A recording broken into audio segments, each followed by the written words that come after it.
लोकतंत्र जनता के लिए, जनता के द्वारा और जनता का ही होना चाहिए। आज हम बात करेंगे भारतीय राजनीति के उन काले पहलुओं के बारे में जिन्हें अक्सर मीडिया के द्वारा नजरअंदाज किया जाता है, जिसका असर सीधा आप और मेरे जीवन पर पड़ता है।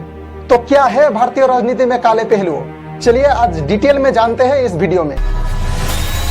पावर और जनसेवा। राजनीति का मुख्य उद्देश्य होता है जनसेवा, लेकिन कुछ नेता इसे अपनी पावर, पैसा और निजी फायदे का जरिया बना लेता है। सत्ता में आने के बाद नेताओं का फोकस विकास से हटकर अपना कुर्सी बचाने में आ जाता है और जनता के वादे को चुनावी वादे में दबोच दिया जाता है, जैसे कि चुनाव के बाद अपनी घोषणाओं को पूरा न करना, लोकल चीजों को नजरअंदाज करना। दूसरा, भ्रष्टाचार।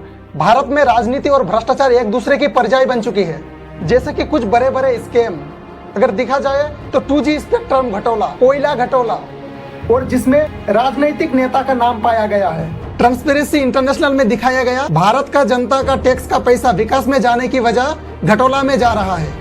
उसके बाद आता है क्रिमिनल पॉलिटिक्स, जो कि भारत में सबसे ज्यादा मात्राएं दिखाई देती है। एडीआर रिपोर्ट के अनुसार भारत में 43% संसद अपना मामलाओं की सामना कर रहा है।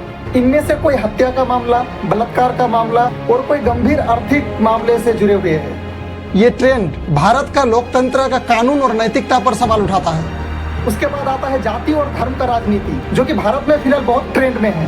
वोट पाने के लिए जनता द्वारा जातियों और धार्मिक ध्रुवीकरण किया जाता है। इससे समाज में विभाजन और नफरत फैलता है।